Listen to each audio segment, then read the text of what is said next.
One day, we see a man named Mikami, an ordinary guy in his mid-30s living a boring, routine life with no excitement. And one day, he goes out to meet his coworker Tamura. But suddenly, he gets stabbed while trying to save him. At that moment, he falls to the ground and starts bleeding heavily. Suddenly, he hears a mysterious voice recording his last words and turning them into special skills, just like in video games. Mikami stays like that until he loses consciousness and dies. But the surprise is that he wakes up to something strange. He discovers he didn't die, but moved to another world. But quickly, he feels something is wrong. He can't move normally, and he doesn't feel his body. After a while, he finds out he was reborn, but in the form of a slime. At first, he gets upset because he turned into a slime after being a handsome human, but he finds no solution other than accepting the situation. He starts getting used to his new shape and wanders inside the huge cave he found himself in. With time, he discovers he can eat plants, and he doesn't need to sleep or eat to stay alive. But he eats the plants just because he has nothing else to do. And he starts asking himself, where does the food he swallows go, especially since he doesn't have a stomach.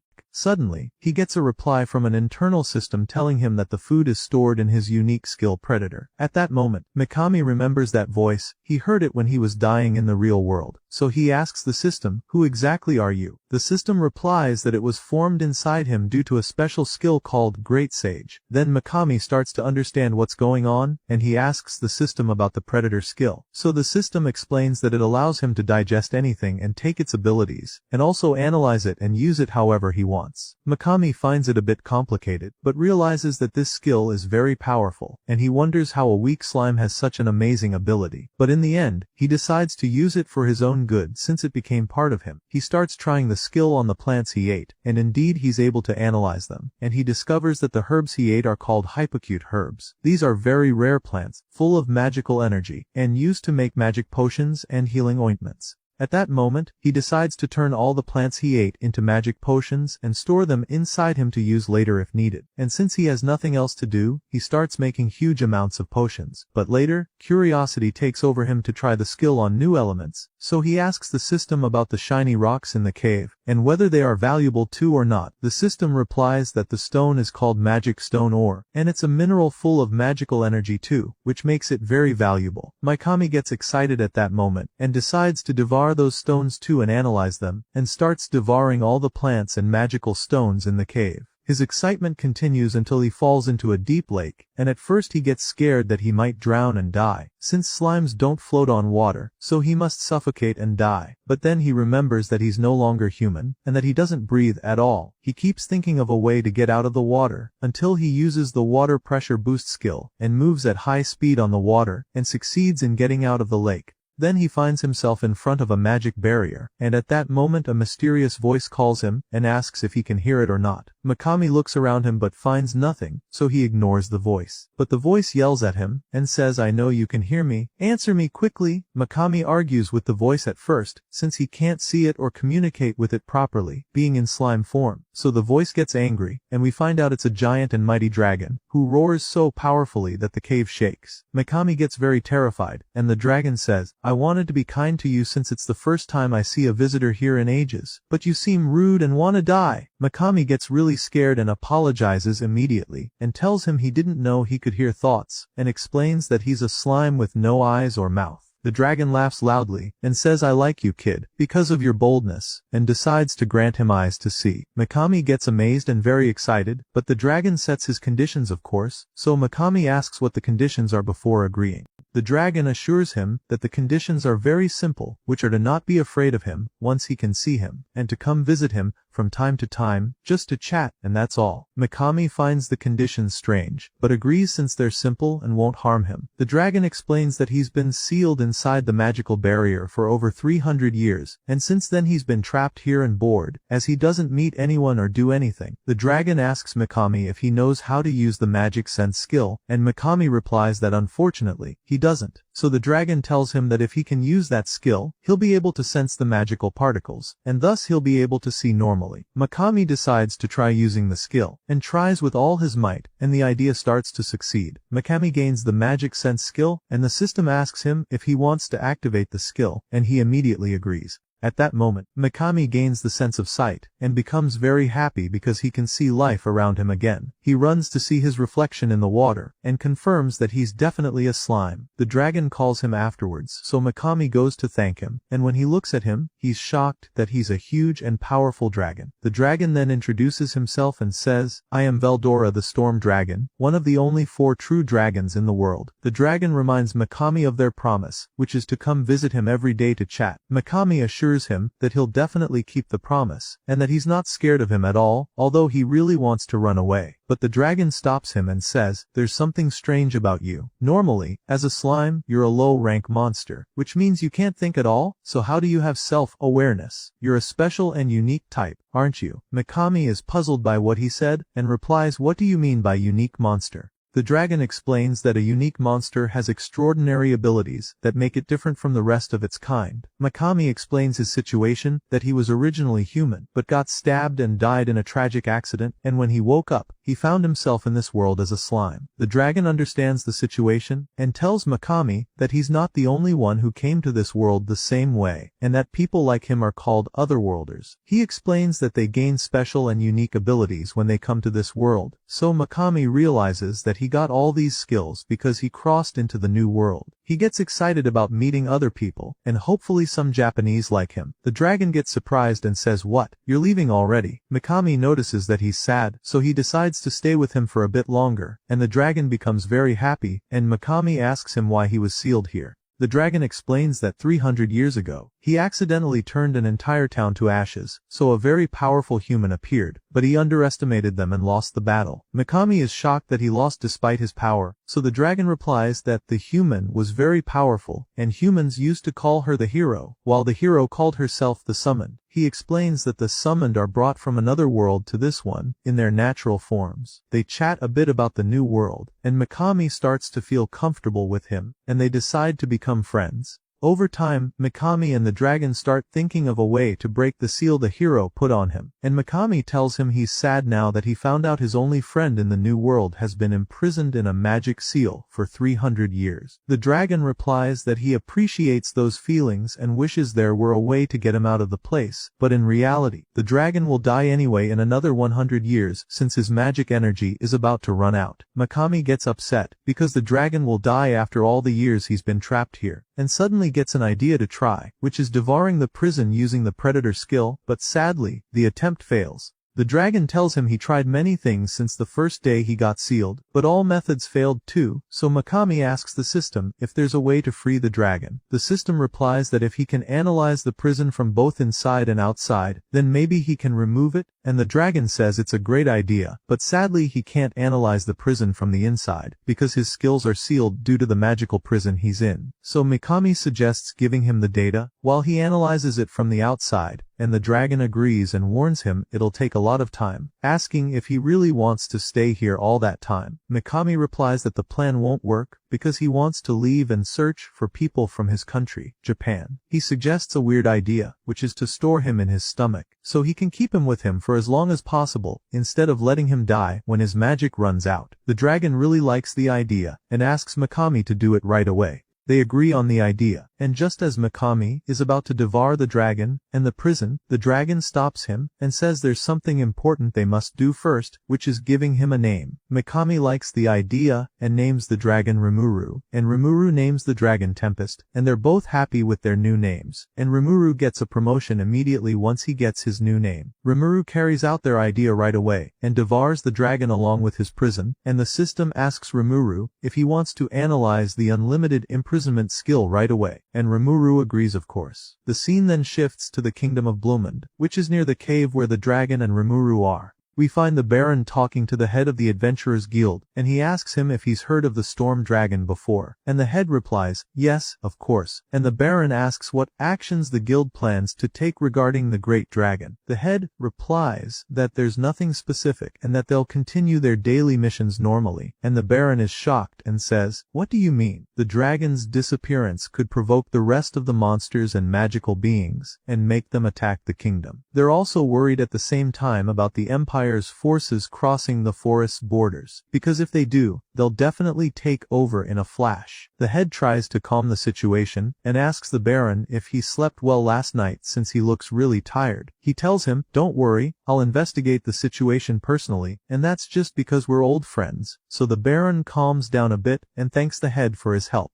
We go back to Rimuru in the cave after several days, and he's roaming everywhere in the cave trying to find an exit, but with no luck. But he devours everything he finds and gains as many useful skills as he can. But suddenly, a giant and terrifying snake appears to him, and Rimuru gets very anxious and doesn't know how to escape, but then gathers his courage, remembering that he faced the dragon before, and wasn't scared at all. Rimuru gathers his courage at that moment and strikes, with all his might at the snake using the water blade attack, and cuts its head off in seconds. Rimuru is amazed by the power of his impressive technique, which is way stronger than he imagined. He then thinks about devouring the snake using the predator skill so he can analyze it and gain new skills. So Rimuru devours the snake right away, and shivers at first because of its disgusting taste, but then gets thrilled with the amazing skills he gained like poison breath and heat sense. Not to mention that he can also mimic the black snake's shape, and Rimuru continues exploring the cave to gain even more useful skills. He attacks every monster he encounters inside the cave, defeats them, and devours them all, and by doing so, he gains many amazing new skills from all the creatures. Finally, after wandering in the cave for weeks, Rimuru reaches the cave's door at last, the only exit available, and thinks whether he can destroy the door using the water blade skill. But suddenly, the door opens, and he finds a group of adventurers entering the place. Rimuru hides immediately, and it's his first time seeing humans in this world, and he doesn't know why humans would come to a place like this. But it's clear that they're adventurers, and Rimuru thinks about showing himself to them, but remembers he's a slime, so if he appears before them, they'll see him as a monster and kill him right away. Rimuru waits until the adventurers enter the cave, then takes the chance and escapes outside. Rimuru is amazed by the view of nature outside, and joy fills him because he's finally free after being trapped in the cave. But suddenly, while walking in the forest, a group of goblin dwarves appears before him, and they look very nervous and scared of Rimuru, and the leader of the dwarves asks him, "Oh mighty lord, do you need anything from us?" Rimuru is surprised that they're calling him the mighty lord, and introduces himself, telling them he's just a slime. The dwarves get even more frightened, and tell him they're aware of his tremendous magical power. Rimuru asks them what they need from him, and the leader replies that they sensed the presence of a powerful magical being, so they came to check if there was any danger to them. Rimuru replies that he doesn't feel anything like what they're saying, so the leader says, "You must be joking. Even if you appear before us in that weak form, we can still sense your immense power," and they ask him afterward to help them protect their village. They take him to the village, and introduce him to the village chief, who explains that after the great dragon disappeared, strong monsters began coming to the forest to take it over, and a pack of strong wolves appeared trying to wipe them out and take their land. At that moment, the wolves actually reach the goblin village, and everyone gets scared and panic takes over them. All the villagers think of running away, but they don't know where to go. Rimuru reassures them, and tells them there's no need to worry. He'll defeat the wolves himself. The goblins are overjoyed and thank Rimuru for his help, and from that moment, Rimuru becomes the leader of the goblins. Rimuru gets ready to fight the wolves, and looks among the goblins for those who can fight, but he's shocked to find that only a few of them can, because most of them have weak bodies and are in very bad condition. But Rimuru tries to encourage them, and make them feel the importance of the situation they're in, and tells them the important thing is to focus on giving their best in this battle. He asks them to take him to the injured members of the tribe, so Rimuru goes with the village chief to the injured tent, and finds that many of them are in very critical condition, to the point where the village elder has lost hope of healing them, and tells him they did all they could to save them but with no use. Rimuru checks the wounds of the injured himself, and finds that the wolves' claw marks have sunk deep into their bodies in a way beyond expectation, and at that moment, an idea pops into Rimuru's mind, and he brings one of the injured into his body to heal him, and when he brings him out, he's completely healed, as if nothing happened. The village chief and everyone else are amazed, and they get excited and try this method on the rest of the wounded, and Rimuru starts healing them with the healing potions inside his body, and he succeeds in saving them all in the end. The villagers thank him, and he asks them to help him build a large fence around the village, and in the evening we find the wolf pack preparing to attack the goblin village. Because the dragon's power disappeared, so now they can do whatever they want, and the wolf leader tells the pack that today is the promised day when they'll completely destroy the goblin village. All members of the pack get excited and rush quickly to attack the village, but they're shocked as soon as they arrive when they see a fence surrounding the village from all directions.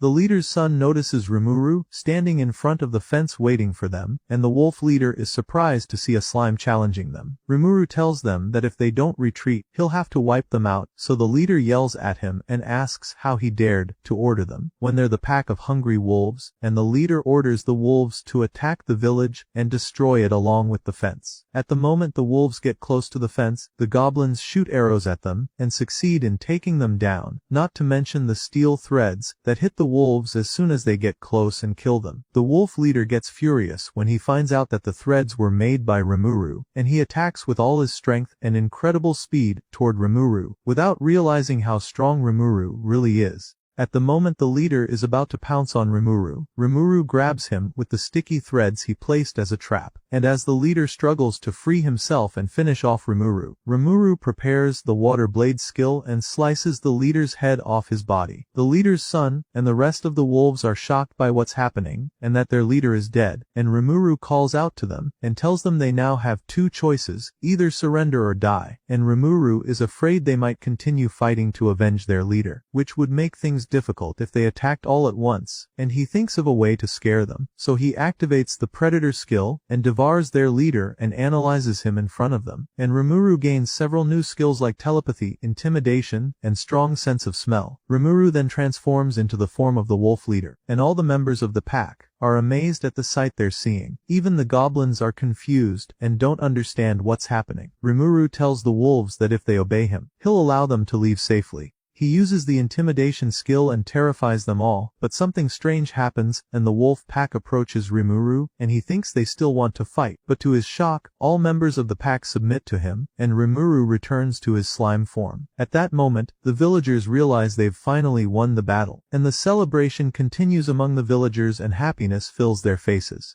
The next morning, Rimuru gathers with the goblin tribe and the wolf pack, and he thinks about how he can take care of them all. Rimuru notices that the number of goblins is close to the number of wolves, so he pairs them up so they can live together. He then divides them into teams as well, a team for hunting, a team for building houses, and a team for strengthening the village defenses, and Rimuru isn't sure how to communicate with them, so he asks the village chief for everyone's names. The chief replies that they're monsters, and that's why they don't have any names, so Rimuru decides to give names to everyone. Everyone gets excited and thanks him and overflows with joy. But Rimuru doesn't understand why they're so excited, and they line up in a long queue so each one can get his new name from Rimuru. He starts with the village chief and names him Rigard, and the next one Rigar, and Rimuru continues naming everyone, and the village chief gets worried about Rimuru and warns him that his magic energy might run out, and that would exhaust him a lot. Rimuru reassures him that everything's fine, and continues naming the villagers, and with that Rimuru finishes naming all the goblin villagers, and gets ready to name the wolf tribe members, and the first one among them is the son of the previous pack leader whom Rimuru killed in battle, and Rimuru is worried the young wolf might resent him since he killed his father after all. Rimuru thinks of a name for him and names him Ranga, but as soon as he names the first one among the wolves, Rimuru becomes extremely tired and faints because his magic energy ran out as he named all of them at once.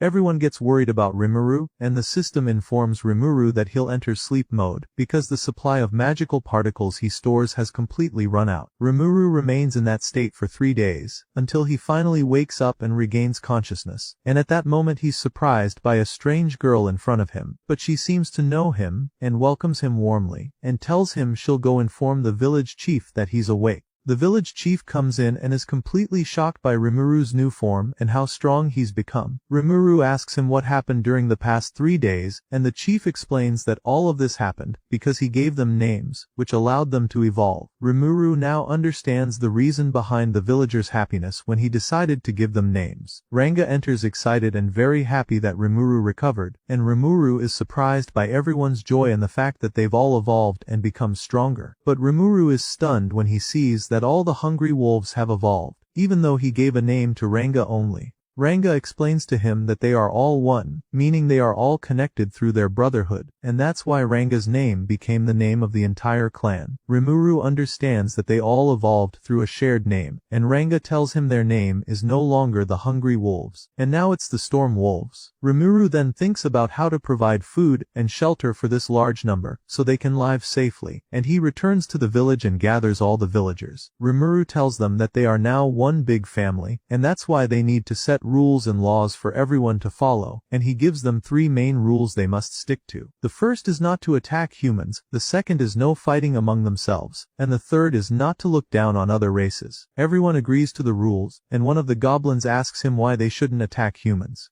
Rimuru explains to him that the reason is simple, it's just because Rimuru likes humans. Everyone agrees to the 3 rules, and Rimuru explains that humans live in groups, and if they kill one of them it might lead to war, due to revenge, not to mention that harmony is much better, because it will make life easier in many ways. Rimuru then appoints the village chief as the ruler of the goblins, and Rigurd becomes very happy with Rimuru's trust and thanks him from the bottom of his heart. After that, everyone works on strengthening the village defenses, building shelters, and gathering food from the forest. But Rimuru isn't satisfied with the weak houses the goblins are building, or the poor clothes they're wearing, so he decides to go to the nearest town to meet the dwarf craftsmen and get their help in building the houses. And indeed, he sets off on his way with a team of wolves and goblins. We see Rimuru heading into the forest with his friends to go to the town and meet the dwarves. They keep moving along the Amildo River path to the north to reach the town of Dwargon, the Dwarven kingdom. But Rimuru and the friends stop for a while on the road to rest. Rimuru asks Rigur about his family and learns that he had a brother with a name, but he died in the battle between the wolves and goblins. So Rimuru asks Rigur about his brother and how he got his name.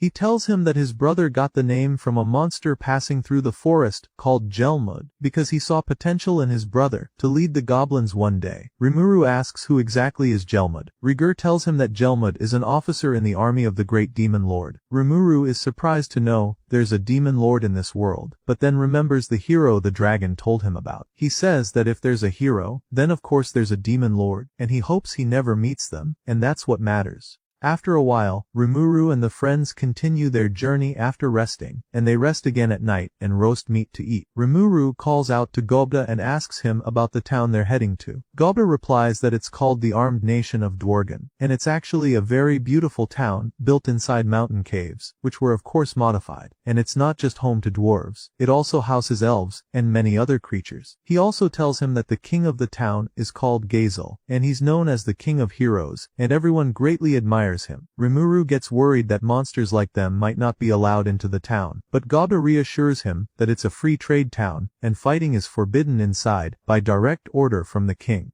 We learn that the king's strength comes from the power of his army, which is the dwarf army, known for not being defeated in over 1,000 years. Rimuru is amazed by the strength of the dwarf king and his army. Gobda is about to tell Rimuru that the last time he went, he got into a fight, because they didn't let him in, but Rigur interrupts and tells Rimuru that everything will be fine, so there's no need to worry at all. The next morning, they continue on their way, until they reach the nation of Dwargon. Rimuru is very excited to meet the dwarves and elves. He asks the friends to wait for him outside, and tells them he'll go in with Gobda only, to avoid drawing attention inside if they all enter as a group. The friends are worried about him, but he reassures them that everything will be fine. Rimuru and Gobda head to the gate to enter, and Rimuru notices the strict security there. Gobda reassures him they'll be able to move freely once inside the town, but at that moment, a group of bullies appear and try to harass Rimuru and Gobda. Rimuru learns from Gobda that this isn't the first time he's been bullied at the gate, and that he got beaten last time when he tried to enter the town. Rimuru asks Gobda if he remembers their first rule. He replies yes, which is not to attack humans. Rimuru asks Gobda to cover his eyes and ears. Rimuru then transforms into Ranga's form, and the bullies get nervous, but they get brave and decide to attack him with their team. But we notice that their attacks are very weak and have no effect on Rimuru. Rimuru prepares to attack them at that moment, and uses only the intimidation skill to scare them, but it's so powerful that it blows them away from in front of him. The gate guards hear about the damage caused by Rimuru's intimidation, and they rush to arrest him, but Rimuru quickly returns to his slime form, so they won't catch him. But they still arrest him and Gobda, and the security chief Kaido starts an investigation with them, to find out exactly what happened. The chief learns the truth from Rimuru and the witnesses who saw the incident. At that moment, a report comes to the chief about a serious case at the mine, where a group of dwarves were badly injured in the accident that happened. The chief asks the soldier if they have any magic potions, and the soldier replies that all of them were allocated for the war. Rimuru steps in at that moment and tells him that he can help them with the magic potions he makes. He gives them a large barrel of potions. The chief is shocked by Rimuru's ability to create that quantity in an instant and takes the potions to try them, since he has no other option. After the chief saves his dwarf friends, they return together to thank Rimuru for his help. The chief also releases Rimuru and lets him out of prison. He then takes him to have a meal as thanks for his help. Rimuru asks him to introduce him to a skilled blacksmith to help them build houses, weapons, and clothes. The chief takes him to his friend the blacksmith, and Rimuru is surprised to learn that this blacksmith is the chief's brother. The chief introduces him to his older brother Kaijin, and we learn that the friends Rimuru helped with his potions are the chief's and the blacksmith's brothers.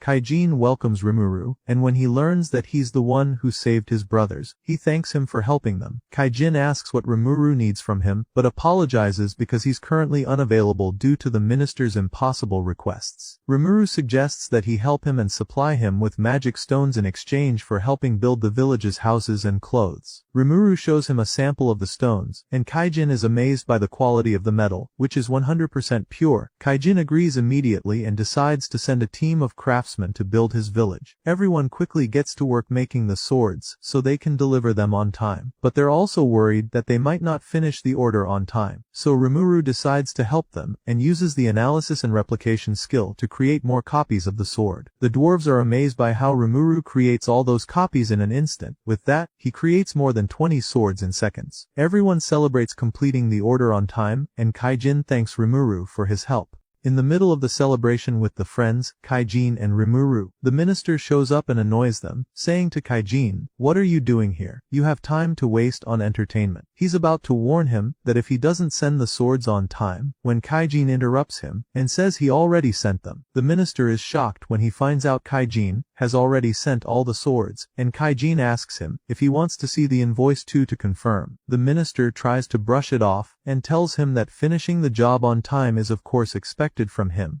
Rimuru feels that the minister was trying to bother Kaijin on purpose, and gave him an impossible request just to annoy him. But the minister still wants to bother Kaijin and his friends too, so he tells them they made a mistake by letting a low-ranking monster like Rimuru in here. He asks the owner of the place if monsters are allowed in, and she tries to explain that Rimuru is a harmless slime. But he abuses his authority to insult Rimuru in front of everyone. Rimuru controls his anger so he doesn't cause trouble with the minister, but Kaijin gets really angry about what the minister did and punches him with all his strength for insulting his guest. The minister cries and uses his authority, saying, "How dare you? How dare you speak to me like this? I am the great minister." Kaijin grabs the minister and keeps hitting him. Rimuru gets worried about the situation and asks Kaijin if this will cause him trouble staying in the town. Kaijin asks Rimuru if he really needs craftsmen in his village, and asks if he would accept him going with him. Rimuru is shocked by what he said and agrees right away. But the royal guards come immediately and arrest Kaijin and his friends, and they take the unconscious minister to the hospital, and everyone stays in the cell until the trial. Then the time for the trial comes, and everyone attends in front of the king. Rimuru feels from the king's presence that he's so powerful he could be called a monster. But something strange happens during the trial, and Kaijin discovers that their lawyer has been bribed, and that's why he's going to betray them for money.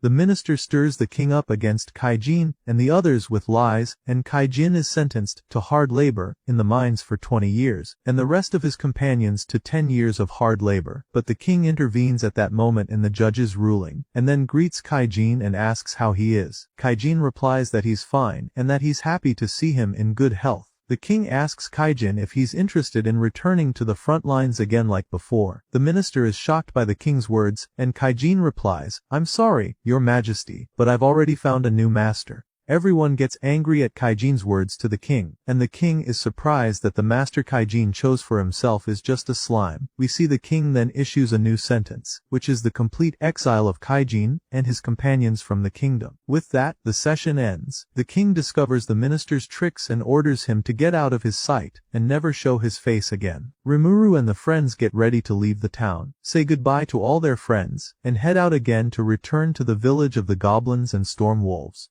After some time, we return to the Blumend Adventurers Guild, and we see the adventurers who entered the dragon's cave return to the guild and give their report to the guild master. The master understands that there's no real threat from the neighboring Eastern Empire to the Jura forest, where the great dragon's cave is located, but the information is still not confirmed, so the master asks them about the situation inside the forest. One of the adventurers gets nervous and tells him the situation was catastrophic and extremely dangerous, to the point where he should just be glad they returned safely at all. They continue their report to him, confirming that the dragon has completely vanished from the cave, and that the cave is also completely empty of any monsters or resources, and the master is surprised by this information, and gives them a 3-day vacation to rest from their journey, so they can explore the forest when they return, and check the monster activity after the dragon's disappearance. After that, the adventurers leave to return home, and on the way they meet a masked girl who looks very suspicious, and she asks if they are really going to the Great Jura Forest.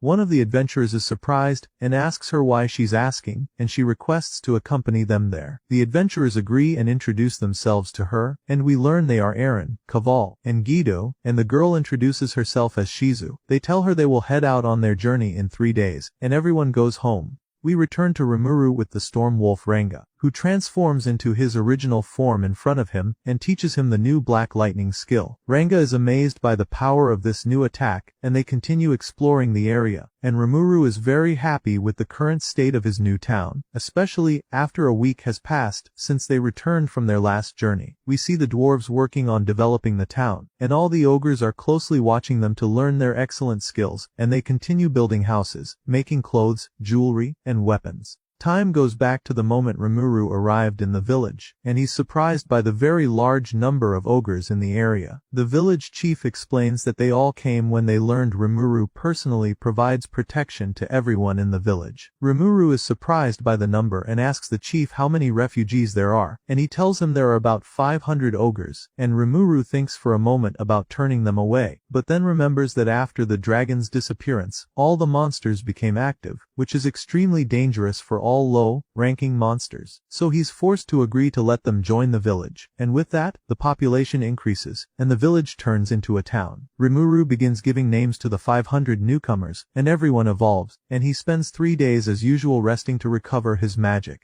We return to the present and see Rimuru still wandering through the town, and he finds Gauda teaching his friends a new skill, which is the summoning skill. Rimuru is amazed and didn't expect Gauda to have such potential. Then the village chief, now the king of the ogres, comes and informs Rimuru that the security team discovered a group of humans on the town's border, and the ogre king suspects that they're from a country trying to assert dominance over the forest. We shift to the adventurer team, who are being chased by giant monsters, but Shizu steps in at that moment and defeats the monster easily with her amazing power, and then attacks the other monsters one after the other and wipes them all out. Everyone is amazed by her incredible strength, but suddenly, a savage ant attacks her, and is about to finish her off, and Shizu loses her strength at that moment, but Rimuru appears and defeats the monster with a powerful lightning strike. The adventurers are shocked to see Rimuru's form as a talking slime, and Rimuru checks on Shizu, who thanks him for saving her, and Rimuru takes them to the town. They formally meet Rimuru and learn he's the leader of the town. They thank him for helping them and introduce themselves, and Rimuru realizes at that moment that Shizu is Japanese like him. They then tell him they are here, based on a request from the guild master in the kingdom of Blumend, and they tell him their whole story.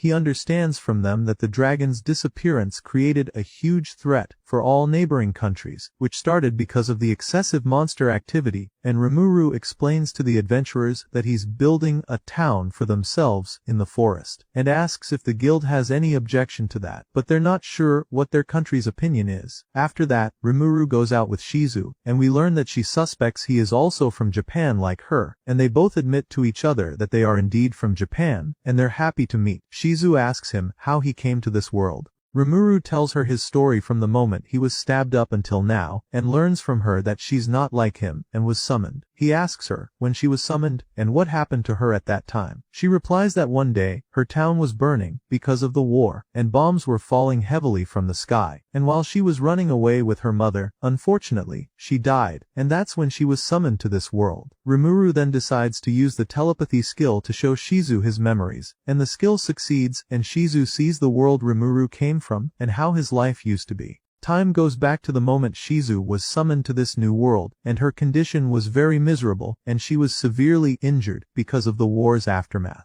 At that moment, we're surprised by the presence of monsters from the noble races, fighting over the throne of the Demon Lord. The Demon Lord casts a magical spell inside Shizu, and she acts strangely and defeats the Demon Lord's opponent in an astonishing way in the blink of an eye. Shizu then returns to her senses, and the Demon Lord asks for her name, and she tells him her name is Shizu. Over time, Shizu grows up under the care of the Demon Lord, but because of the evil curse inside her, which is meant only to protect the Demon Lord, she ends up killing anyone who even thinks of getting close to him, even indirectly, to the point where she kills her friends without realizing it, and Shizu remains in deep sadness about what always happens to them. We return to the present, and we see that Shizu is constantly resisting the curse inside her so she doesn't harm those around her, even though it causes her severe pain. Later, Shizu meets Rimuru, and he asks her if she started to like his town. She replies yes, but unfortunately, I must continue my journey. Rimuru is surprised by her words, and she tells him that if she stays here, she'll cause them many problems. He doesn't understand what she means, and she explains that the goal of her journey is to find the man who summoned her to this world and eliminate him. She looks sad at that moment, so Rimuru tries to comfort her and tells her she'll always be welcome anytime in their town.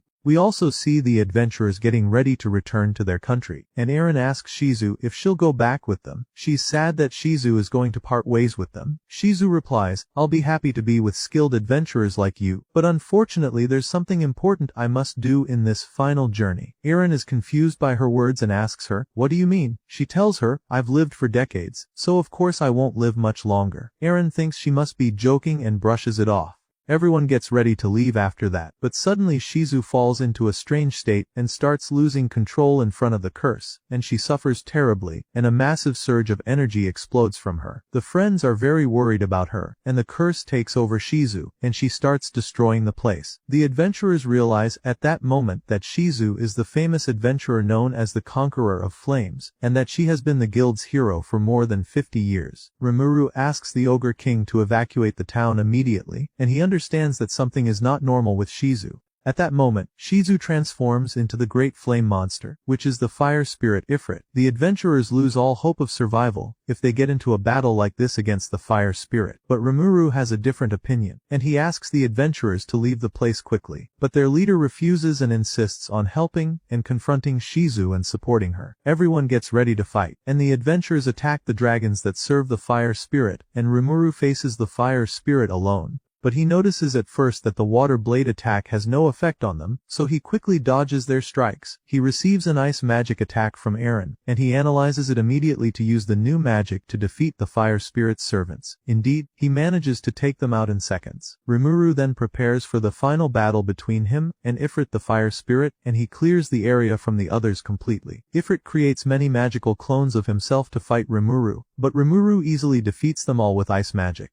Only Rimuru and Ifrit remain, and Ifrit uses the ultimate fire circle spell and traps Rimuru inside a deadly fire tornado. Rimuru is scared at first, but then he realizes he's unharmed because he has heat resistance. Rimuru attacks Ifrit and binds him with his spider threads. Ifrit is shocked and keeps trying to burn Rimuru with his flames, but it's no use. At that moment, Rimuru uses the predator skill and devours Ifrit. With that, the battle ends and Shizu returns to her senses again, but she's unconscious. We see Ifrit inside Rimuru, trying to use his flames, but the great dragon appears to him and explains that he too must give up because it's impossible to escape from here. Ifrit is stunned by the presence of the storm dragon here, and at that moment, he realizes he's truly no match for Rimuru. We return to Rimuru as he checks on Shizu after saving her from the curse's control. She regains consciousness and starts telling him about her suffering, and how upset she always is because she ends up killing the people closest to her due to her curse. She tells him her full story, and Rimuru feels deep sympathy for her. She asks him to end her journey and devour her, because she truly hates this world, where she's always been in pain. Rimuru hesitates at first, but then agrees to her request, and she becomes very happy. He learns from her the name of the demon lord he must take revenge on for her, Leon Cromwell, one of the most powerful demon lords. At that moment, Shizu dies, and Rimuru fulfills her wish and devours her using the predator skill. We see the adventurer friends very worried about her, but they also feel reassured since Rimuru is with her. But unfortunately, as soon as they reach the tent, they're shocked to see Rimuru in human form, looking exactly like Shizu. Rimuru tells them what happened, and that Shizu passed away, and that he fulfilled the request she asked of him. After that, the friends bid farewell to Rimuru, as they're finally heading back to their country, and they also need to report everything that happened in this adventure to the guild master. After a few days, Rimuru continues to develop his town and strengthens himself as well, so he can prepare for the next adventure and take down the demon lord Leon, just as Shizu asked him to. Time passes, and we see major progress in Rimuru and the ogres developing their town. Rimuru feels very relaxed, because everyone is doing their jobs without him having to order anyone to do anything. Rimuru enters his tent to transform into his human body, and he tries using human senses again, since it's been a long time since he felt like a human. He then thinks about the skills he acquired, and asks the system if he can use the replication skill that Ifrit used in their battle. He finds out he can use all his skills however he wants, so Rimuru is happy and tries it right away. The Ogre King then comes to give him his report, and immediately goes to prepare a proper feast for Rimuru, since he'll finally be eating with them for the first time. Now that he's in human form, Rimuru then goes to the hunting team, and they tell him there's been some strange movement in the forest lately, because of migrating monsters caused by the environmental shift. Rimuru is surprised by their words, and he calls out to Ranga and asks him to go with the hunting team to the forest, to check the situation, and protect them if there's any danger. The scene shifts to Rimuru as he visits the cave where he and the storm dragon were trapped. It's the first time he's visited the place since they both left it. He remembers the storm dragon, his first friend in this world, and also Shizu. Then he gets an idea to use the degenerate skill he recently acquired to combine skills together. He fuses the storm dragon's black lightning skill with Shizu's scorching flame skill, and this creates a very powerful and dangerous new skill, black flame. Suddenly, Rimuru receives a message from Ranga asking for help, and it looks like he's in danger. Rimuru rushes quickly to reach him and the hunting team, and he finds them in the forest right away. He sees that everyone is badly injured, and 2 monsters are responsible for all of it.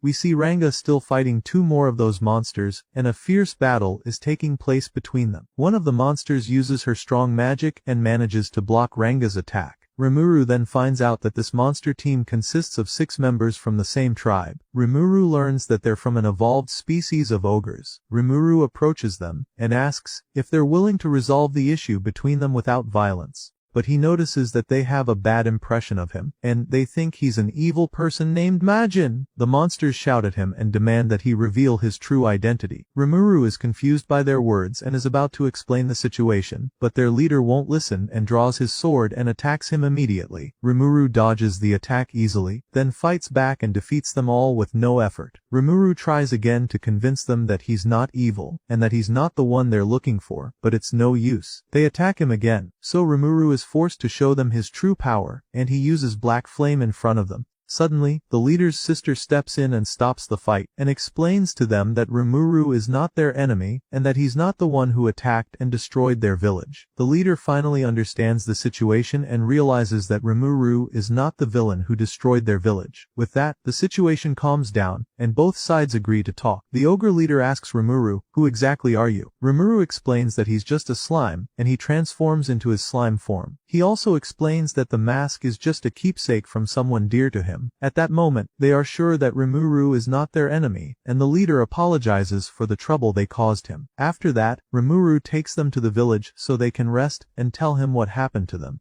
In the evening, all the villagers gather to eat together in celebration of Rimuru being able to taste food for the first time. They sit afterward with the leader of the evolved ogres so he can tell them what happened, and they learn that an army of orcs attacked their village and completely wiped them out. Kaijin and everyone are shocked and can't believe what happened at all, and Kaijin explains that ogres are much stronger than orcs, so it's hard to believe this happened. The leader tells them everything in detail, and Kaijin realizes that something strange is going on, and understands that someone must be supporting the orcs and helping them buy armor and weapons. We then learn that only 6 people from the village survived, and they're the team with the leader. Rimuru asks him about his and his team's plans for the future, and the leader replies that they will regain their strength and attack the orcs with full power to get their revenge. Rimuru asks him where he might find them, and the leader is shocked by the question and doesn't know how to answer. Rimuru realizes at that moment that the leader has no plan at all, so he suggests that he and his friends become his followers and join his town, and promises to provide them with shelter, food, water, and proper protection. The leader replies that this would drag Rimuru into their revenge. Rimuru replies that he's doing this for the good of the tribe as well, since the orcs want to take control of the great forest, so they will definitely attack their village too. That's why he must gather as many followers as possible and prepare for the day he faces the orcs. The leader asks him to give him some time to think about it, and he sits with one of his subordinates to reflect. His follower tells him the offer isn't bad, but the choice is yours in the end, Your Highness. The leader keeps thinking and feels very angry about his weakness. The next morning, he goes to Rimuru and tells him he agrees to the offer, but only on the condition that he will separate from him after defeating the orcs. Rimuru replies that they can do whatever they want, and if they want to stay by his side and help build a nation, he has no problem. The leader pledges his loyalty to Rimuru at that moment, and with that, the evolved ogres become Rimuru's followers. Rimuru asks him to raise his head and calls him to gather the rest of the ogres. Rimuru decides at that moment to give them all names, and the friends are surprised and try to explain that it's not that easy and requires a large amount of magic power. Rimuru assures them everything will be fine, and indeed he names the ogres and immediately passes out. As soon as he wakes up, he sees that their appearances have changed, and the leader explains that they've evolved from ogres to Kijin.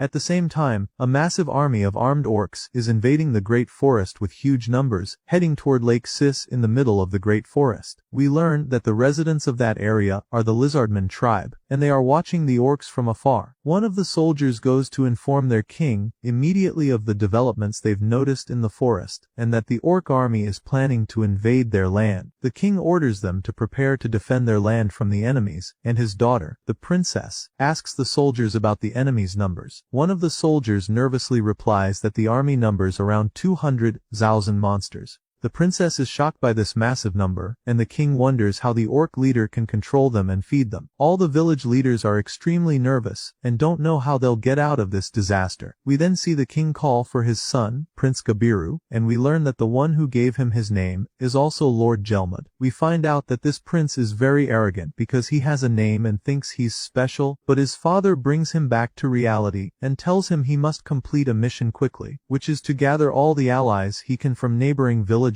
and lands. We return to Rimuru's town and see the elder Hakuryu training the village children in swordsmanship, and he's a very strict teacher. At the same time, we see the prince and his team heading out to complete the mission, just as his father asked. He heads straight toward Rimuru's town, but believes that he's very powerful, that he's the strongest monster on earth, and that he doesn't need anyone's help. He also thinks that all factions should follow him, since he's a special person and Lord Jelmud gave him a name. Meanwhile, his teammates keep praising him non-stop. We see Rimuru's town developing over time as more followers join him, with progress in buildings, trade, local products, and industry. Of course, Rimuru walks around the town to check on everyone, and Shuna warmly welcomes him when he visits the silk workshop to learn about the latest developments in silk fabric production. Rimuru greatly praises Shona and tells her he's completely relying on her to make suitable clothes for all the townspeople. We also learn that Shion is now Rimuru's personal secretary, who informs him of his important appointments, and at that moment she reminds him it's lunchtime. We see Shona and Shion arguing about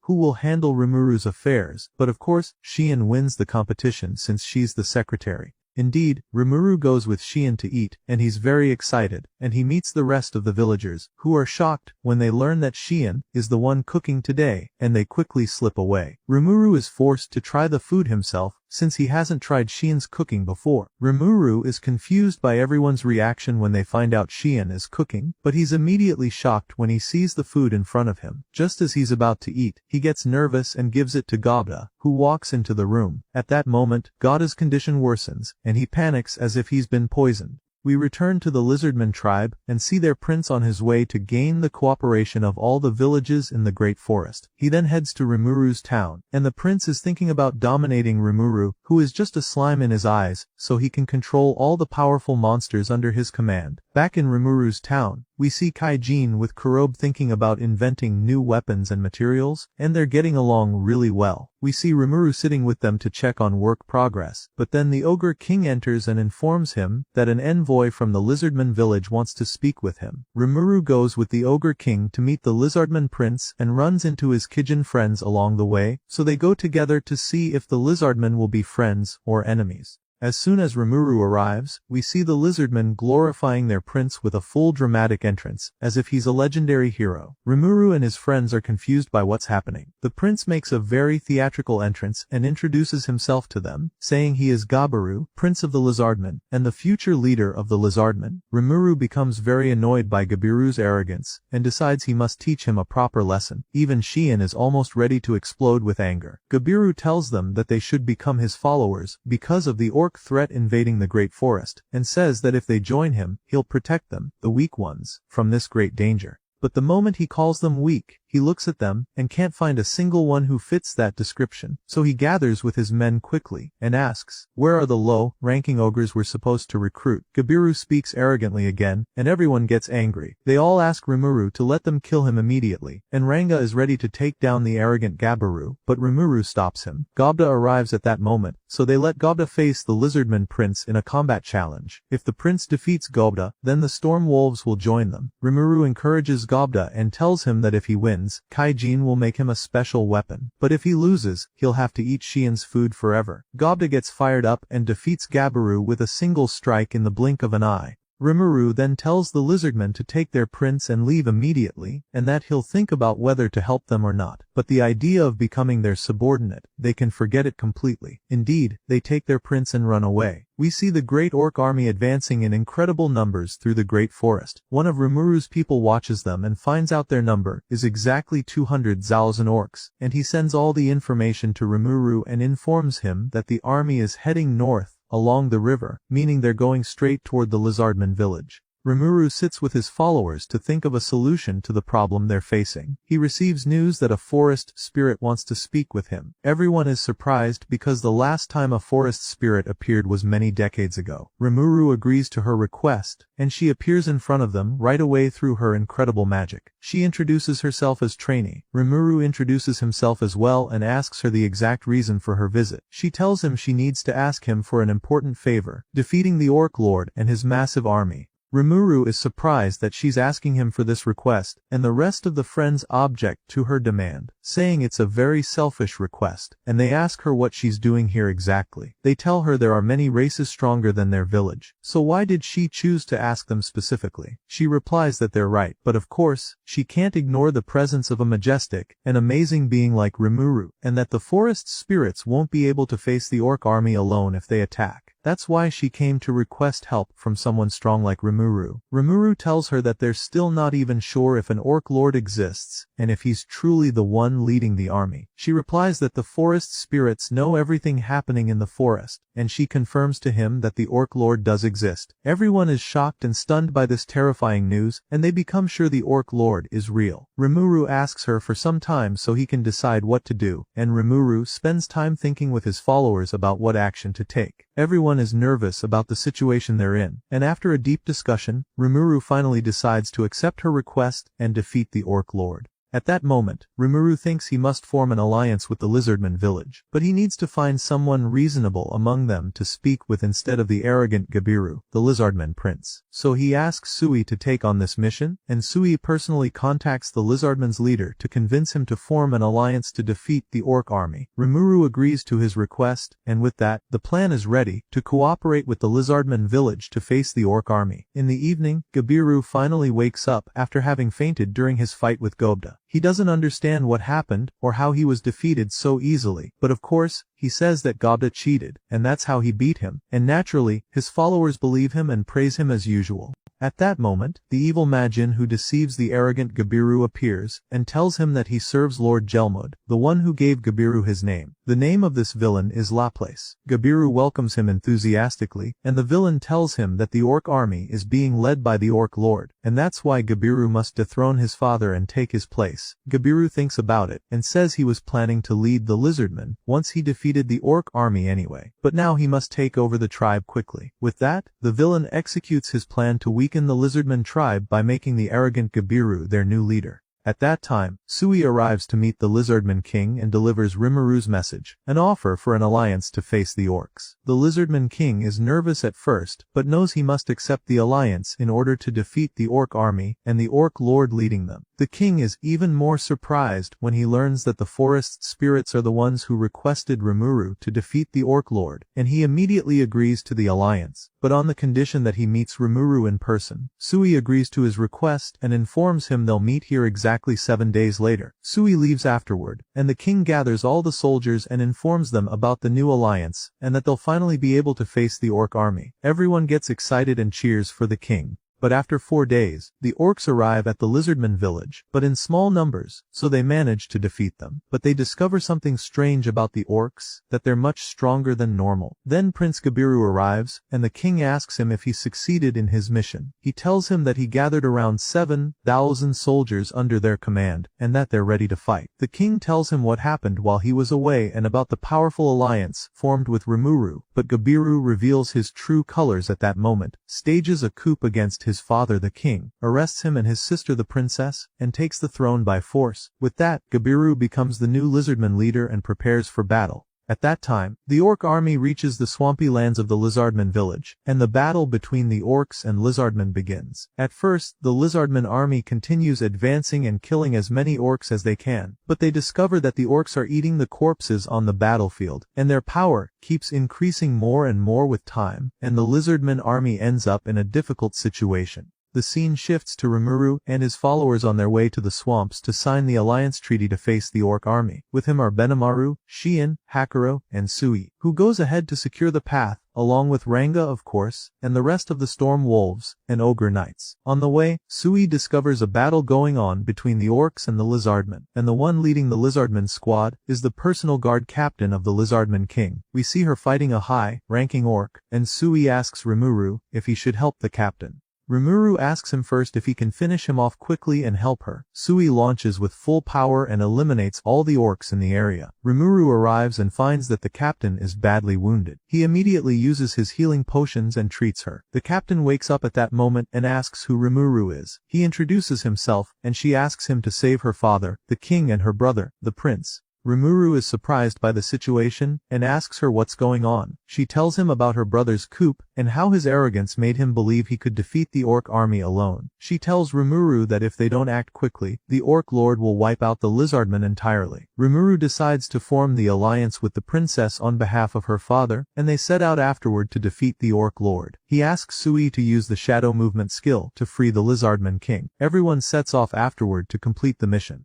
We return to the battlefield and see the savage orcs devouring anything in their path, even living lizardmen. Just as Prince Gabiru orders the soldiers to retreat, they are surrounded by the orc army with no escape. At that moment, the orc commander appears, and Gabiru thinks he's the orc lord, and challenges him to a one-on-one duel. The orc commander introduces himself and says he's far too weak to be the orc lord. Gabiru is shocked. If someone this strong isn't the orc lord, then how powerful is the real one? The orc commander accepts Gabiru's challenge, and an incredible fight begins. The scene shifts to the evil Jelmud with his assistant, watching the plan unfold from afar, observing the duel between the orc commander and Gabiru. Trainee appears before them to stop their evil schemes. Both villains are terrified of her, and she uses wind magic with full power and blows them far away from the forest. But the villains use protective magic and resist strongly, then escape quickly. We return to the fight between Gabiru and the orc commander, and we see Gabiru struggling to dodge the attacks. Just as the orc commander is about to finish him off, Gobda appears at the last second and saves his life. The rest of the friends arrive too and wipe out a large number of orcs with ease, and Rimuru observes the battle from above. Ranga uses a special skill at that moment, Death Storm, and takes out the orc commander and those around him with black lightning. Rimuru's followers continue to annihilate the orc army. At the same time, Sui rescues the lizardman king and his followers from captivity and eliminates all the orc enemies he encounters. Meanwhile, the orc lord finally appears, and Rimuru gets ready to defeat him.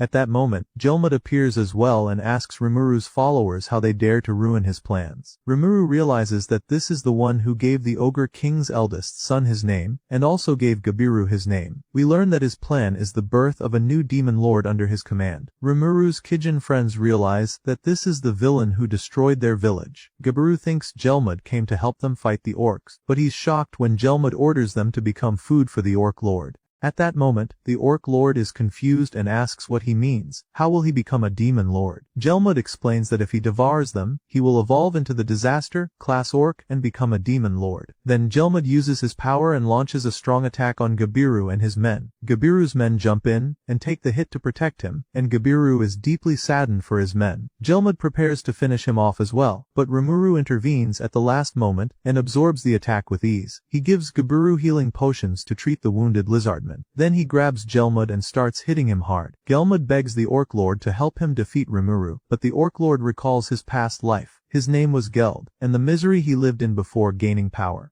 The Orc Lord moves in that moment and uses his weapon to slice off Jelmud's head and completely eliminate him. Then he devours him quickly. A terrifying power surges through him, and he transforms at that moment into the disaster class Orc Demon Lord. Rimuru's followers rush in at that moment and attack Geld with all their strength, but it's useless. He blocks all their attacks and continues gaining more strength by devouring his own followers. He's about to finish them off with his devastating attack, but Rimuru steps in and fights him with all his strength. An intense battle erupts between them. In the end, Rimuru decides to use the Predator skill and devours him in slime form. He successfully devours him, and with that, the disaster class orc is defeated and the battle ends. The Orc Lord asks him afterward to forgive all his orc followers who were just following orders. Everyone celebrates the victory. Rimuru asks his Kijin followers if they want to part ways now that they've gotten their revenge. They refuse to leave him and say they will remain loyal to him forever. After that, all representatives of the monster races gather, including the orcs as well. Rimuru begins the meeting by clearing the orcs of the crimes they committed. Since it was all due to the famine they were suffering from, he tells them he'll take full responsibility for the orcs' mistakes himself.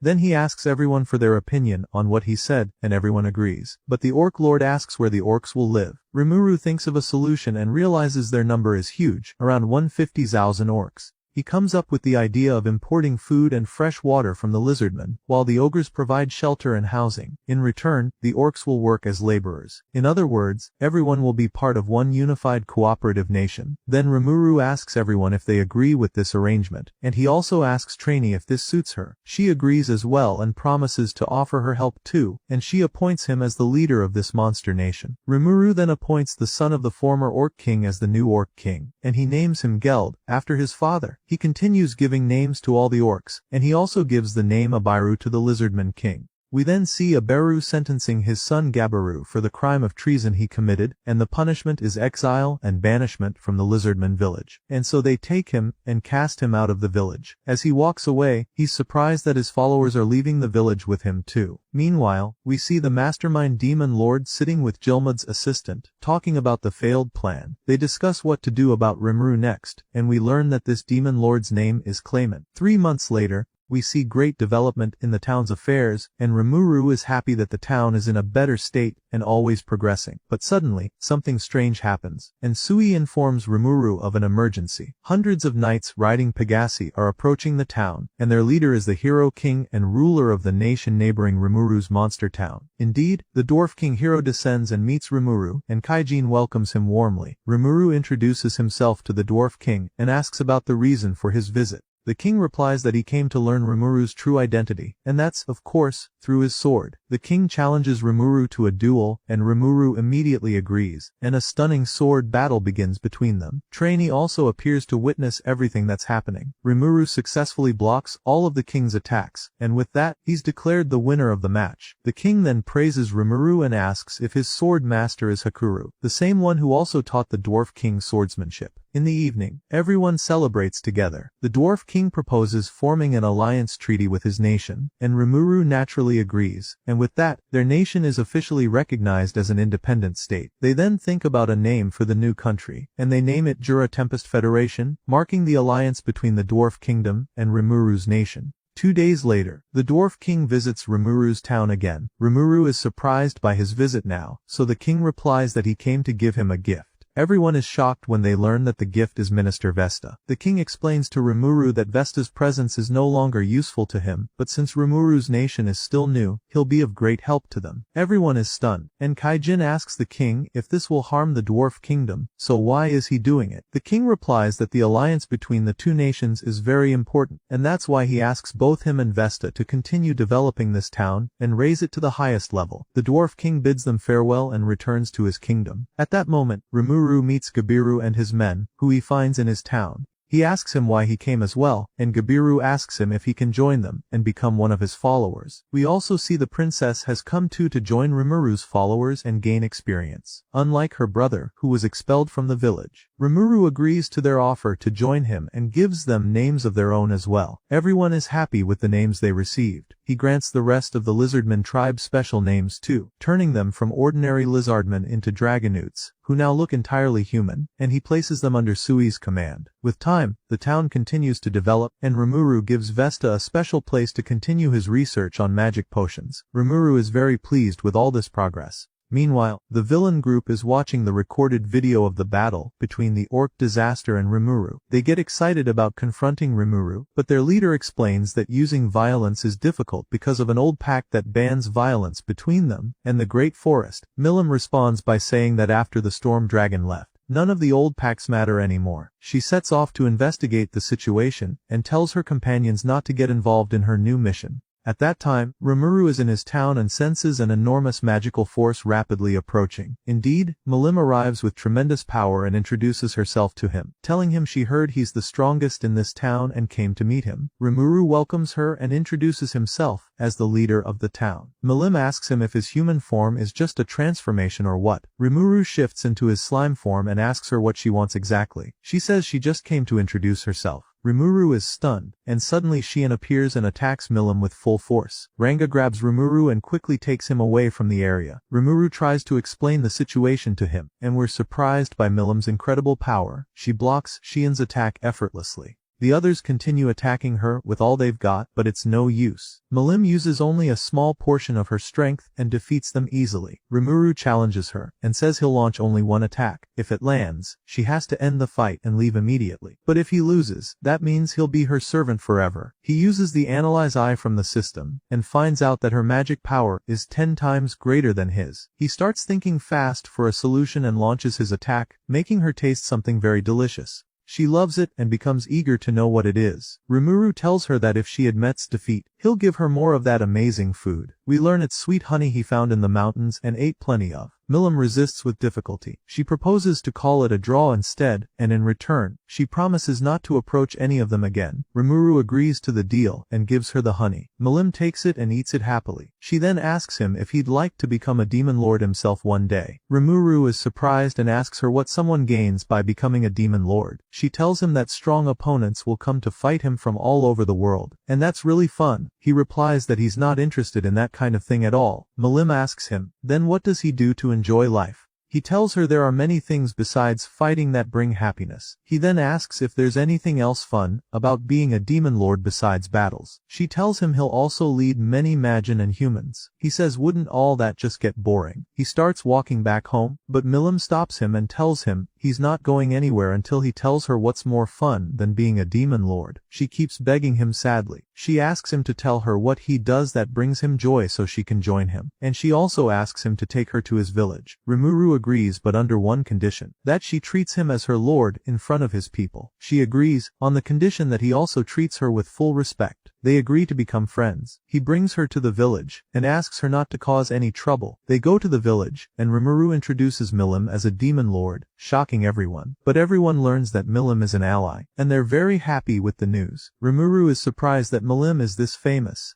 Milim tells everyone that she'll be living with them from now on. Rimuru is stunned, but everyone is happy about it. Rimuru accepts the situation, and the joy and celebrations continue in the village for a while because of the news. At that time, news of Rimuru's kingdom reaches the human kingdoms. A count is seen talking with the guild master about this nation, and how it suddenly developed and became a monster nation. What's even stranger is that the leader of this nation is a slime. The guild master asks what the nations should do about this new country. Should they treat it as an enemy, or try to become allies? But of course, they must take into account that this slime is extremely peaceful, and poses no threat to any countries. So they decide they have to meet Rimuru first, and then decide their stance on him. At that time, the guild master departs along with our adventurer friends, Aaron and her team. We then return to Rimuru's town, filled with peace, and everyone is enjoying everything going on. We see Rimuru in Vesta's lab, who has just finished developing a magical communication crystal. Vesta asks him if he tried it, and Rimuru replies that he already did. He contacted the Dwarf King, and informed him that Rimuru had taken care of the demon Lord Milim, and that she's now officially part of their alliance. After that, they test the new healing potions they made. We learn that it's composed of 99% extract from the hypocoot herb. This makes it the highest grade healing potion in the world. Everyone praises Vesta for his excellent work. Rimuru then suggests selling the potion to make it a valuable source of income for the town. Kaijin thinks it's a great potion, and says they shouldn't waste it for daily use, because that would devalue it. Vesta agrees, and suggests Rimuru negotiate with the Dwarf King to manufacture lower grade potions here in the town, since the main source is the Dwarf Kingdom. Everyone agrees to the idea, and Rimuru heads out to check on the rest of the town. Suddenly, he's surprised by massive explosions in the center of town. As soon as he arrives, he finds all the townspeople gathered in one place. Sui tells Rimuru that a new guest has arrived in the town and Milim is checking things out. At that moment, Rimuru sees that Milim has taken someone down. She tells him that the guy tried to mock them, so she taught him a proper lesson. We flash back to the moment those people arrived and introduced themselves to the Ogre King. They're a group of knights under Demon Lord Carrion, known as the Black Leopard Fang, led by Phobio. They came to take control of the town and make it submit to them. Their leader strikes the Ogre King hard when he protests. At that moment, Milim appears and terrifies the leader. She strikes him with immense force. He tries to block her attack, but it's useless. We return to the present after Milim tells Rimuru everything that happened. He tells her, "Didn't we agree not to cause any trouble in the nation without my permission?" She replies yes, but this was different. He tells her she defended the Ogre King, so he'll forgive her this time. But as punishment, she's not allowed to eat today. She bursts into tears and says that's too cruel. She goes to punch the leader again, saying, "It's his fault for making me mad." She's about to hit him again, but Rimuru quickly stops her, and gives her food to calm her down. Everyone enters the conference room, and Rimuru asks them why they came. The leader looks down on Rimuru because he's a slime. Rimuru replies that although he seems weak, he's far stronger than him. He tells him that if they keep this up, there will be enmity between his nation and Demon Lord Carrion. The leader mocks him again. Rimuru responds that if they keep going down this path, he'll have no choice but to declare war on Carrion's forces. The leader backs off and explains that they were sent here by Carrion to find a strong Majin to serve him. Rimuru realizes that not only Milim has been watching the battle, but other demon lords too. Milim gets very upset that Carrion didn't listen to her and sent scouts to investigate Rimuru. After understanding the situation, Rimuru asks them to leave. The others are surprised. Rimuru tells them he can't kill them, so he'll just let them go. He tells the leader and his group that if Carrion wants to talk, he can contact them anytime and set up a meeting. The leader and his group leave furious. Rimuru then asks Milim about Demon Lord Carrion. She refuses at first, but because of Rimuru's insistence, she tells them everything they need to know about the Demon Lord's claimant, Carrion, and Frey. Everyone understands now that they've become targets of the Demon Lords. They decide to consult Trainee about this for advice. The scene shifts to one of the nations surrounding the Great Forest, Falmouth Kingdom. We learn that this kingdom sent an army to defeat the Orc Disaster Demon Lord. They're led by a man named Yum. At that time, Yum and his team arrive at the outskirts of Rimuru's town. Suddenly, our adventurer friends, Aaron's team, appear running from a giant night spider monster. Yum's team steps in to defeat the monster, and Yum takes the lead in attacking. Then Gobda and the Ogre Knights show up, and they recognize Aaron's team. Gobda quickly attacks the monster and defeats it in seconds. Yum and the guild master are amazed by Gobda's strength. Gobda takes the spider back to town to have it for dinner. He brings all the adventurers to meet Rimuru, and Rimuru introduces himself and his nation. He asks them if people from Brumund and Falmouth came to investigate their town. Yum acts arrogant toward Rimuru as usual, seeing him as just a slime. He asks why all these monsters follow a simple slime. Shien gets angry at Yum for insulting Rimuru. He insults her too. She punches him hard, and he passes out. Rimuru later heals him with a potion. Rimuru then proposes an alliance treaty with the two human nations. He tells them they already have an alliance with the dwarf kingdom. The envoys are shocked. He tells them he'll ensure safe routes for trade through his nation. The guild master asks if the dwarf kingdom really recognizes the monster nation as a legitimate state.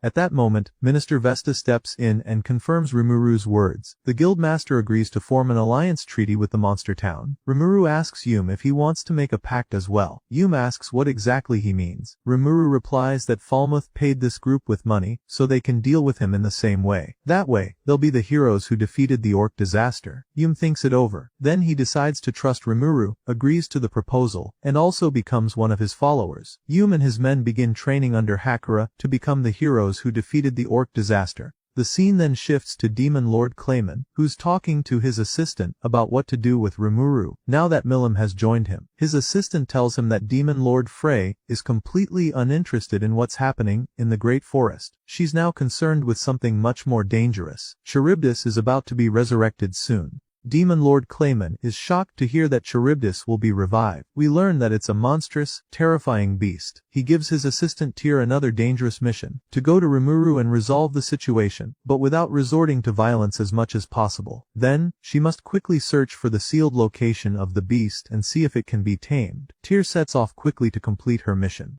We go now to the Black Leopard Fang Knights, and we see that their leader is still furious with Rimuru. His companions try to calm him down and tell him there's nothing they can do as long as Demon Lord Milim is there. Even their own Master Carrion can't do anything in her presence, but the leader refuses to accept that, and decides he must get revenge before returning. His friends try to reason with him, telling him revenge would be difficult or even impossible given their current situation. At that moment, one of the evil Magin arrives and introduces himself. His name is Footman. He tells them he's a member of the moderate Harlequin Alliance, and he's called the Angry Mime Clown. Tyr appears alongside him, and tells them not to worry, they're not enemies. On the contrary, they're here to help them take revenge. The leader's friend tries to warn him about these people, but Phobio doesn't listen, and gets swept up in the villain's words. They tell him that if he wants to become strong, he must draw upon the power of Charybdis, and become a demon lord himself. Phobio decides to become a demon lord to be more useful to Carrion, and he accepts their offer. He then says goodbye to his companions and sets off with the two clowns on his new mission.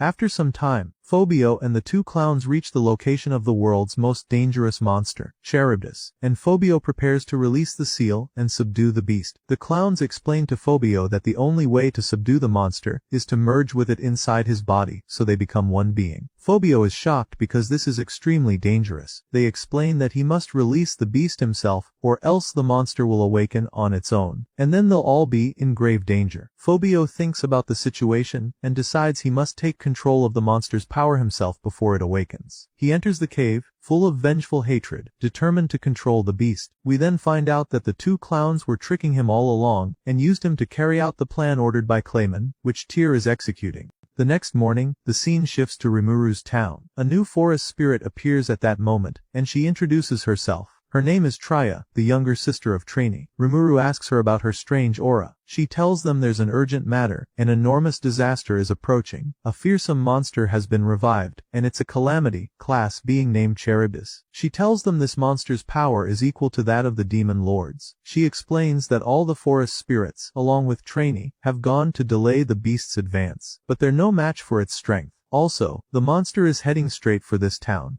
Rimuru is shocked by this news, and they head to the conference hall so she can explain everything in detail. They learn that this monster is the child of the great storm dragon, born from a cloud of Veldora's magicules. Rimuru realizes in that moment that he and Charybdis are essentially siblings, and that Charybdis is targeting him. Everyone starts thinking about how to deal with this problem. Milim offers to handle it herself, but everyone refuses, saying they shouldn't rely on her to solve all their problems just because she's their friend. They say they must protect their nation themselves. Milim is deeply saddened by this, and Rimuru is nervous too, but he agrees with their words. He commands everyone to prepare for the upcoming battle against Charybdis. After that, Rimuru sits with the guild master and the adventurer friends, and he tells them his secret, that he's from another world and came to this one after dying in his own world. He also tells them his entire story from the beginning, including including his promise to Shizu to defeat the demon Lord Leon. Then we see the terrifying monster heading with its army directly toward Rimuru's city, and Rimuru confirms at that moment that the monster is indeed coming to the town for him. We see all of Rimuru's forces ready for battle. Even the king of the dwarves arrives with reinforcements to help them in the upcoming confrontation. The companions keep advancing and fighting the flying sharks of the monster's army. They manage to take down the first two. Everything seems to be going perfectly. Milim asks Rimuru to join the fight too. He tells her that he ordered her to stay in the town. She responds that she came here just to watch at least, because staying in the kingdom is way too boring. We see Suie shining with his unique skills, taking control of one of the flying sharks and making it eliminate the other sharks. The companions continue to fight until they defeat all the flying sharks. After that, only Charybdis remains. All the companions head to defeat it. Rimuru asks the system for a proper way to defeat the monster, but unfortunately the system doesn't know the answer. Then the monster attacks using its hard-scale manipulation ability, but the companions keep resisting, and Ranga, Sui, and Xian launch their attacks on the monster. But Rimuru stops them at that moment, telling them what they're doing is just useless foolishness. He decides to face the monster himself.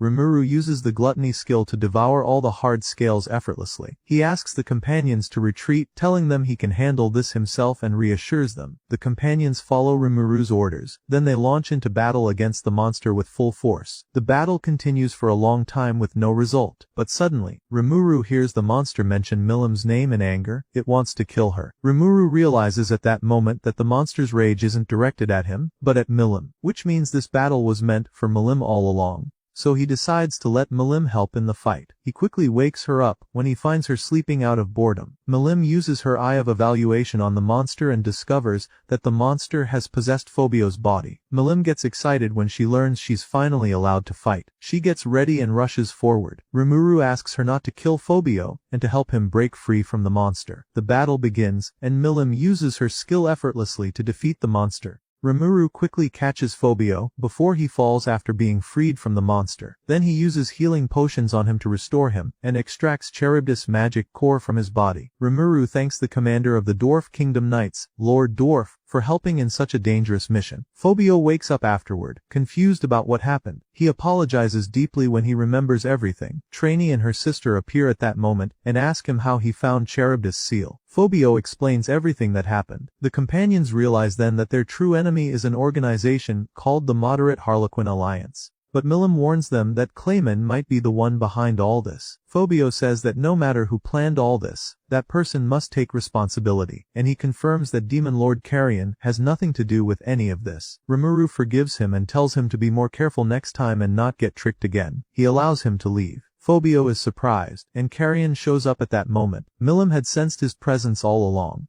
Carrion then introduces himself to Rimuru and asks him if he's the one who killed Jelmud. Rimuru responds yes, and asks if Carrion is thinking of revenge. Carrion refuses and orders Phobio to get up, then strikes him hard as punishment. He asks Rimuru to forgive his subordinate, and tells him he owes him a lot for saving Phobio. He says that if Rimuru ever needs anything, he'll always be there to help. Rimuru proposes that Carrion joins their alliance. Carrion agrees immediately and declares himself Demon Lord of the Beast Kingdom Carrion, a new member of their alliance starting today, and swears his allegiance. Carrion takes Phobio with him, and says goodbye to Rimuru, returning to his kingdom. And thus, the dangerous mission ends. In the evening, everyone returns to the town, and they examine the resources they gathered from the monsters' bodies. They cut up the shark meat to prepare it for dinner. Kaijin collects the scales to use them in making armor and weapons. Everyone continues to celebrate the amazing victory and enjoys a peaceful time for a while. Then Milim says goodbye to everyone, and tells them she'll be leaving for a while to return to her duties. She reassures them that she'll speak with all the demon lords, and make sure they don't interfere with their town again. At night, Rimuru dreams of Shizu telling him that he must save a group of children. She asks him to go to the royal capital quickly to help them. Rimuru wakes up immediately, feeling like this wasn't just a regular dream. In the morning, Rimuru reflects on what happened, and he asks himself, was that a real message from Shizu? He remembers her story about being a teacher at the academy, and that the children are also from another world, just like Rimuru and Shizu. At that moment, Rimuru decides to travel to Ingratia's capital to see those children. He informs everyone about his decision, and they become worried about him, but Ranga reassures them that he'll accompany him and protect him with his life if needed. Rimuru asks them to protect the town as best they can, tells them a temporary goodbye, and sets off on his new journey. After some time traveling, Rimuru arrives at the capital, and of course, he's shocked by the massive number of people there. He wanders around searching for the school, and as he walks through the city, he's amazed by its incredible development. He heads to meet with the Free Guild master, and the assistant takes him to the waiting room until the master arrives. At that moment, the master Yuki enters, and he appears to be a completely normal human. He welcomes Rimuru and introduces himself. But suddenly, Yuki senses something strange in Rimuru. Rimuru asks him about himself and tells him that he's the leader of the Jura Tempest Federation. But Yuki focuses on the mask Rimuru has, and he asks, is that Shizu's mask? Rimuru replies yes, and part of my ability as a slime is to imitate the forms of beings I consume. That response surprises Yuki, and he attacks Rimuru at lightning speed, but Rimuru easily deflects the attack and tries to calm him down. Then he surprises him with a word from their original world, Japan. Yuki calms down and realizes the truth. Rimuru isn't a threat, he's just like him. Rimuru learns that Yuki is also from Japan. Yuki asks him, are you here looking for a way back to our world? Rimuru replies, no, that's not my goal, but is there really a way back? Yuki looks sad and tells him there's no way currently. Yuki understands that the reason Rimuru came is because of the children Shizu cared for. He agrees immediately, since this was Shizu's wish. Then he takes Rimuru to the academy and assigns him as the student's teacher. Rimuru asks, how did these kids end up here? Yuki replies, they were summoned from different countries in the real world. They were part of failed experiments to summon powerful heroes. After that, Shizu adopted them and devoted her life to saving them. Rimuru enters the classroom for the first time, greets the students, and introduces himself. But suddenly, the students attack him without any warning, but Rimuru dodges their attacks effortlessly, and starts thinking, how am I supposed to handle this chaos? Rimuru gets ready to start the school lesson. He takes attendance for the students. We learn the first student is Kenya Misaki, the second, Ryota Sekiguchi, also Gail Gibson, Alice Rondo, and Chloe Aubert. But none of them respond to him and they ignore him. So Rimuru summons Ranga to scare them and calls their names again. They all reply immediately. Then Kenya says, so you're threatening us with that giant dog. But he's surprised to find that Ranga is friendly and wants to play with him. Rimuru introduces himself to them, and tells them he's their new teacher starting today. He starts thinking of a way to earn their trust, after everyone else had abandoned them. He takes them to the academy yard to play a fun game, to help them release their anger. The game is a one-on-one fight between them and Rimuru. The boys get excited and say, if you don't use Ranga, we won't need 10 minutes to beat you. Rimuru appoints Ryota as the referee. The first fight begins with Kenya. Kenya picks a weapon he likes. Rimuru says, if you lose this fight against me, you have to show me some respect.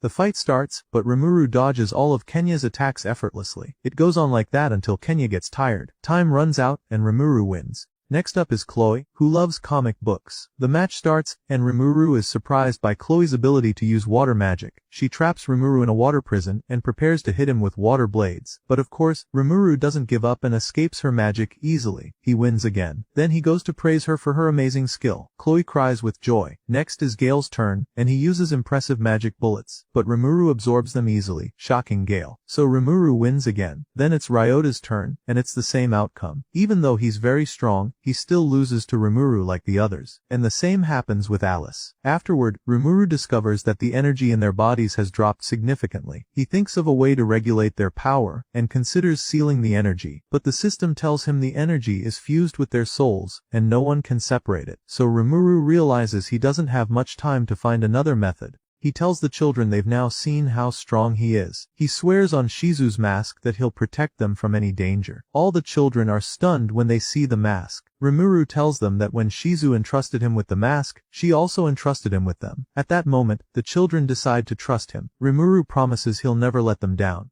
In the evening, Rimuru uses the teleportation gate like Vesta taught him, to visit Trainee. Rimuru thinks about letting high-ranking spirits dwell inside the children's bodies, just like Ifrit was inside Shizu. This way, the kids could control their powers much more. Indeed, Rimuru meets Trainee and asks her where he can find high-ranking spirits. She tells him about a place called the Dwelling of Spirits, which is ruled by the Queen of Spirits. She explains that there are many entrances to the place, but the one she knows disappeared long ago. Rimuru spends the whole day thinking of a way to reach the Queen of Spirits. But that night, he dreams of Shizu and assures her that he'll handle everything himself. Months pass after that, but unfortunately, Rimuru still doesn't find any solution. He goes for a walk later with the children. He tells them they have to train in their combat exercises. He decides to reward them with new manga volumes if they train well. The kids are thrilled and compete to train first just to get the books. Rimuru spars with the children, but defeats them again with ease. They get sad because it means they won't get to read the manga. But suddenly, Rimuru and Ranga sense an evil energy approaching from the sky. Rimuru uses the system to identify what it is, and it turns out to be a sky dragon. Sure enough, the dragon is heading straight for the kingdom with full force. Rimuru quickly decides to go after the dragon before it can harm anyone. He tells Ranga to stay with the children and protect them. The kids are very nervous and worried about Rimuru. They tell him he won't be able to defeat the dragon. It's too dangerous. He reassures them and sets off quickly.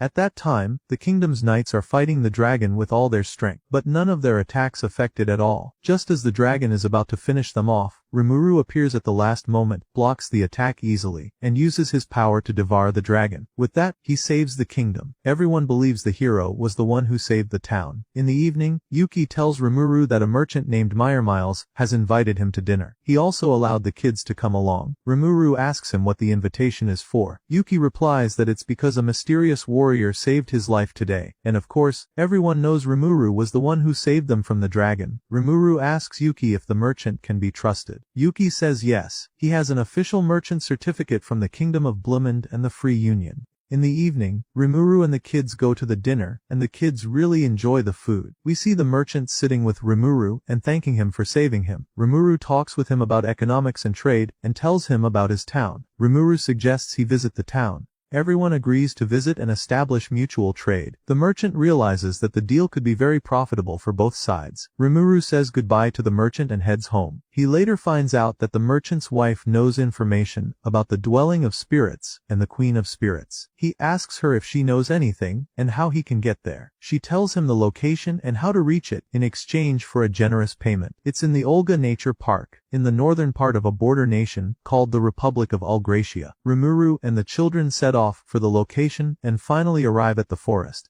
And they finally arrive at the dwelling of spirits, standing before the gate. Rimuru asks the children if they're ready for the adventure and explains to them the dangers they might face inside. The kids get motivated and enter the dwelling of spirits with Rimuru. On the way in, everyone is amazed by the stunning entrance view, and Rimuru senses the presence of traps inside designed to distract them. But suddenly, a group of spirits starts talking to them through telepathy, trying to scare them. Rimuru asks the spirits if they live here and requests that they guide him to the high-ranking spirits. The spirits laugh at him and tell them they'll show them the path, but only on one condition. A strange path suddenly appears in front of them. Rimuru and the children have no choice but to proceed through it. Suddenly, a mechanical warrior appears, and the challenge is to defeat it. Rimuru gets excited about the fight and asks Ranga to protect the children, then the battle between him and the robot begins. Rimuru easily dodges all its attacks, strikes it with black flame, and defeats it instantly. The spirits are shocked by what happened, and Rimuru wins the challenge. Afterward, Rimuru discovers the location of the spirits, and tells them to show themselves quickly, or he'll defeat them too. They appear immediately out of fear, and one of them is a tiny fairy. She introduces herself as one of the 10 great demon lords, and her name is Ramirez. At first, Rimuru doesn't believe her, but she then tells him the details of her power. He tells her that he knows Milim, and that she's his friend. She asks him if he's the slime who became the ruler of the great forest. He says yes, and it's the first time the children realize their teacher is a slime, and they're amazed and happy about how strong he is despite being a slime.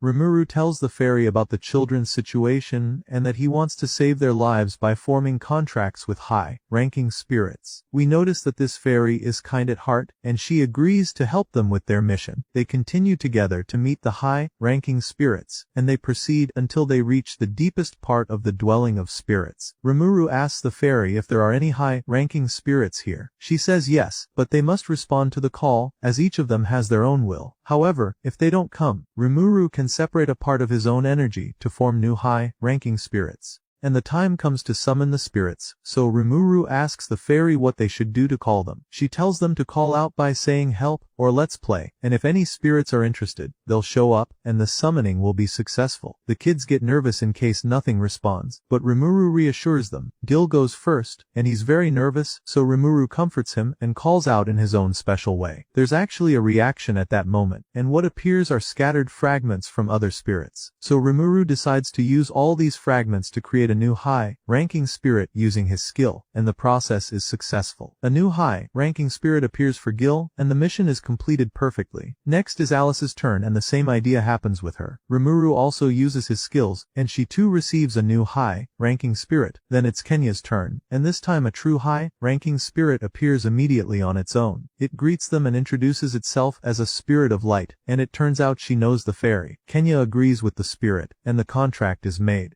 A contract is also made with Ryota through creating a new spirit, and we see the wonder of Chloe, who summons the strongest spirit of all. Everyone is amazed and doesn't understand what's happening, but suddenly the spirit appears. It's the embodiment of the ancient hero's spirit, and it successfully dwells inside Chloe. Everyone is happy with completing the mission, and that all the children are now safe. Rimuru thanks the fairy for her help, and she becomes very shy from their thanks. Then Rimuru and the kids return, and he meets Yuki and tells him what happened. He asks if he'll give the children new identities and make them members of the Federation. Yuki replies that it's an excellent idea and that of course he'll do it, if the children want it. But for now, it's better they keep studying at the academy to better decide their future. Rimuru later sits alone and asks Shizu if she's satisfied now that her wish has been fulfilled. At that moment, there's an evil demon lord watching over everything. We then see Rimuru saying goodbye to the children, before heading back to his town again, and they're all sad. Rimuru bids them farewell and asks Toki to take good care of them. The children keep crying because they don't want him to leave, and Chloe cries the most. So Rimuru gives her Shizu's mask as a keepsake from him. Then he gives each of them a parting gift as well, and promises that he and Ranga will return to visit them again and take them to his town.